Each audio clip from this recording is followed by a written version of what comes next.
అందరికీ నమస్కారం అండి. ఈరోజు మనం ఆవుల స్రవంతి గారు రచించిన న్యాయం విలువ అనే ఓ చక్కటి కథను విందాం. ఇక కథలోకి వెళ్దాం. ఏమండి మహేంద్రవర్మ గారు, మా అబ్బాయి విషయం ఏం తేల్చారు? అడిగాడు విశ్వనాథం. అదే ఆలోచిస్తున్నాను. ఎన్ని విధాల చూచినా అమ్మాయి వాళ్ళ తరపున చాలా బలమైన సాక్ష్యాలున్నాయి. అబ్బాయికి శిక్ష తప్పేట్టు లేదు. నేల చూపులు చూస్తూ చెప్పాడు లాయర్ మహేంద్రవర్మ. అరెరే, మీరే అలా అంటే ఎలా అండి? మీ అనక దేవుడు కూడా కాపాడలేడేమో కాని మీరనుకుంటే అదెంత పని? అనుకున్నంత చేయగల సమర్థులు మీరు. మీకదో లెక్క. ఎలాగైనా గట్టించగల సవ్యసాచి మీరు. పొగడసాగాడు విశ్వనాథం. ఆ పొగడ్తలకేం గాని ఈ కేసు గెలిచి అబ్బాయికి శిక్ష పడకూడదనే ఆశ మీకుంటే ఫీజుకి మీరు ఏమాత్రం వెనుకాడకూడదు. ఎందుకంటే అన్ని నిజమైన ఆధారాలను మనం అబద్ధం చెయ్యాలి. అంతేకాదు సాక్షులను కూడా పైకంతోనే కొనాలి. ఏమంటారు? కళ్ళెగరేశాడు మహేంద్రవర్మ. తప్పేదేముంది? నిండా మునిగాక చెలనుకుంటామా? కానివ్వండి, మీరెలా అంటే అలానే. ఇంకో ముఖ్య విషయం, అమ్మాయి వాళ్ళు పెళ్లి సమయంలో ఇచ్చిన కట్నం కూడా వెనక్కి లాక్కునే ప్రయత్నం చేస్తున్నారు. అది కూడా పోకుండా చూడండి ప్లీజ్, బతిమలాడినంతగా చెప్పాడు విశ్వనాథం. అవన్నీ నేను చూసుకుంటానుగా, మీరు నిశ్చింతగా వెళ్ళిరండి అభయం ఇచ్చాడు మహేంద్రవర్మ. మీపై నమ్మకముంది, కాని అబ్బాయికి శిక్ష మాత్రం అంటూ ఆర్దోక్తిగా ఆగిపోయాడు విశ్వనాథం. విశ్వనాథం, కాంచనం కర్మ వియోచనమయ్యా, అన్ని ధనమే చూసుకుంటుంది. Be brave. భుజం చరిచి వెళ్లి రమ్మన్నాడు మహేంద్రవర్మ. విశ్వనాథం గారి అబ్బాయి కుమార్కి విశాలతో సరిగ్గా సంవత్సరం క్రితం వివాహం జరిగింది. కుమార్ అందం, చదువు, సంస్కారం అనుకువ కలవాడు. అందున తండ్రి తర్వాత బిజినెస్ వ్యవహారాలన్నీ చూసుకునే ఏకైక వారసుడని పెళ్లి సమయంలో 4 లక్షల నగదు, 20 తులాల బంగారం కానుకగా ఇచ్చి అహం కూడా విశాలి తల్లిదండ్రులే చేసిచ్చారు. పెళ్లి తర్వాత రోజు నుండే కుమార్ వ్యక్తిత్వం బయటపడసాగింది. వారం తిరగకుండానే పుట్టింటి నుండి కారు కొనుక్కురమ్మని వేధించటం ప్రారంభించాడు. దానికి తోడు కుమార్ తల్లి కూడా, అవునమ్మా, వాడు బిజినెస్ పనుల మీద అక్కడ ఇక్కడే తిరిగేవాడు. ఆ మాత్రం సొంత కారు లేకపోతే ఏం బాగుంటుంది? మీ నాన్నగారికి కారుకు కనీసం 6 లక్షలన్నా ఇమ్మను, వెళ్ళి తీసుకురా, లేకపోతే ఇక ఇంట్లో అడుగు పెట్టకు అని తెగేసి చెప్పేది. ఇప్పటికే నా పెళ్లి కోసం దాదాపు 6-7 లక్షల ఖర్చు అయ్యాయి. ఇంకా కారంటే ఎలాగత్తయ్యా? వాళ్ళు మాత్రం ఎలా కొనివ్వగలరు అని ధైర్యం చేసి అనేది. కాని ఆ మరుక్షణమే విశాల చెంప చెల్లుమనేది భర్త చేతిలో. అత్త ఆరెళ్లు పెడితే కనీసం భర్తకు చెప్పుకొని అతని ప్రేమను, ఆప్యాయతను పొందాలని ఎదురుచూసే విశాలికి అక్కడ కూడా నరకమే ఎదురయ్యేది. ఎవరితోనూ ఏమీ చెప్పలేక తనలో తానే కుమిలిపోయేది. తల్లిదండ్రులకు విషయం తెలిస్తే బాధపడతారని మరోవైపు అడకత్తెరలో పోకచుక్కలా నలిగిపోయేది. ఆమె కన్నీటికి ఆ ఇంట్లో విలువ లేకుండా పోయింది. పుట్టింట్లో ఎంతో గారాబంగా పెరిగిన విశాలి అత్తింట్లో ఆరళ్లకు మళ్లపువ్వులా కందిపోయింది. ముళ్లకంచపై చిక్కిన గాలిపటంలా విలవెల్లాడింది. అన్నింటినీ కన్నీళ్లలో కరిగించి మనసులో పొరల్లోకి దిగమింగుకునేది. మానసిక శారీరక హింసలకు అలవాటు పడుతున్న విశాలకి భర్త అడుగుల చప్పుడు మధర్మరాజు మహీషికం అడుగుల సవ్వడిలా వినిపించి ఉలిక్కిపడేది. అతను త్వరగా ఇంటికి రాకూడదని దేవుణ్ణి మొక్కుకునేది. కంటికి కునుకు, మనిషికి తిండి రెండూ కరువయ్యాయి. ఆమె ఆవేదన అరణ్య రోదనయింది. అలా అనుక్షణం గుండెని గుప్పెట్లో పెట్టుకుని జీవించడం అలవాటైపోయింది విశాలికి. ఇంతలోనే మరో ఘోరమైన నిజం తెలిసింది. భర్త తనను వదిలించుకునే ప్రయత్నం చేయటానికి బలమైన కారణం కుమార్కు ఇంతకు ముందే మరో స్త్రీతో సంబంధం ఉండటం. నిజం తెలిసిన విశాలి నిలువెల్లా కంపించిపోయింది. కాళ్ల కింద భూమి భయంతో కదిలిపోయింది. తన చెవులను తానే నమ్మలేకపోయింది. జరుగుతోంది ఏది నిజమో ఏది కలో కూడా తెలియని స్థితిలో ఉండిపోయింది. విశాలికి నిజం తెలిసిందన్న విషయం తెలుసుకున్నప్పటి నుండి కుమార్ మనసులో ఆందోళన మొదలైంది. తన అసలు రంగు అందరికీ తెలిసిపోతుందని భయపడ్డాడు.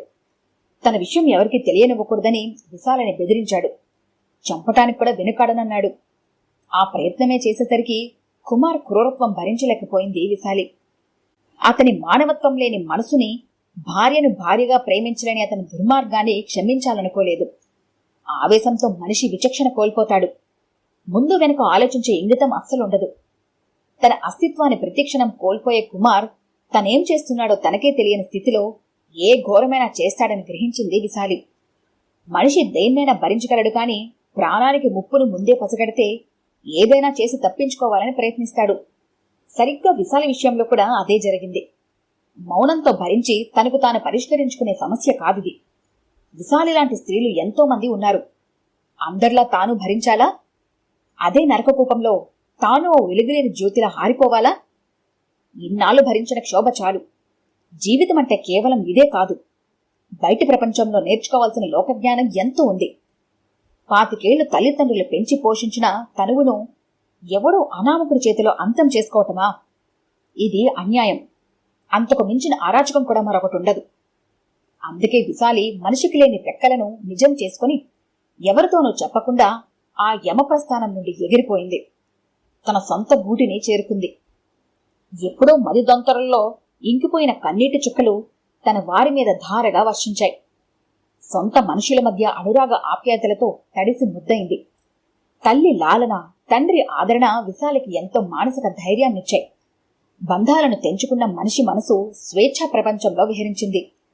తిరిగి ఎన్నాళ్లకో తనదైన ప్రపంచంలో తనివి తీరా కునుకు తీసింది. ఆడపిల్ల ఎలాంటి భర్తనైనా భరించగలదేమో కాని మనసును తనువును పరాయి స్త్రీతో పంచుకునే భర్తను మాత్రం క్షమించలేదు, సహించనూ లేదు.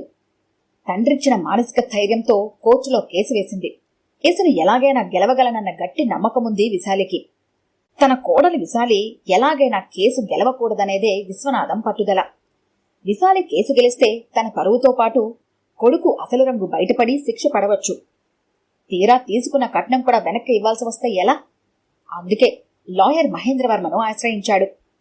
ఎన్నో క్లిష్టమైన కేసుల్ని తన మేధా సంపత్తితో వాదించి శ్రీలగా గెలిచి పేరు ప్రఖ్యాతులు గడించిన క్రిమినల్ లాయర్ మహేంద్రవర్మ. కాకపోతే డబ్బుకు కక్కుర్తిపడే రకం. విశ్వనాథన్ల బాగా డబ్బున్న శాల్తీల వల్లే తానీ రోజు ఈ స్థాయికి చేరుకోగలిగాడు. అన్నీ ఉన్నా మహేంద్రవర్మకు ఏదో అసంతృప్తి, గుండెలపై ఏదో భారం. అది తీర్చుకోవాలని ప్రతి నిమిషం తాపత్రయపడుతూనే ఉంటాడు.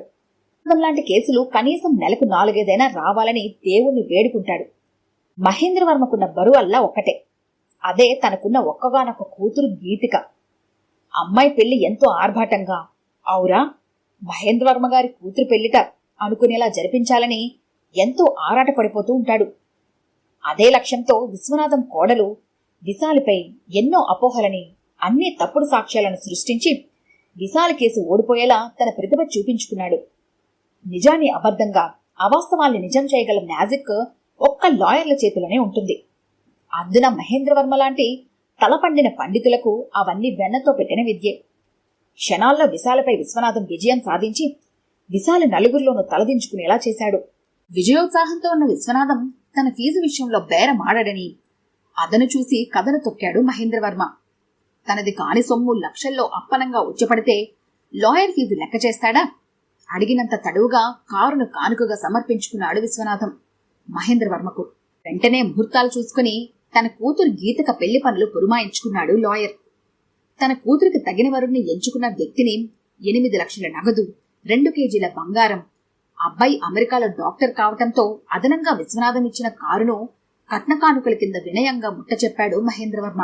కట్నం ఇవ్వటం పుచ్చుకోవటం నేరం అన్న వాక్యాలను కేవలం పుస్తక పుటలకే పరిమితం చేసి చట్టాలను లా పుస్తకాల్లో మూసేసి అంగరంగ వైభవంగా పెళ్లి జరిపించాడు.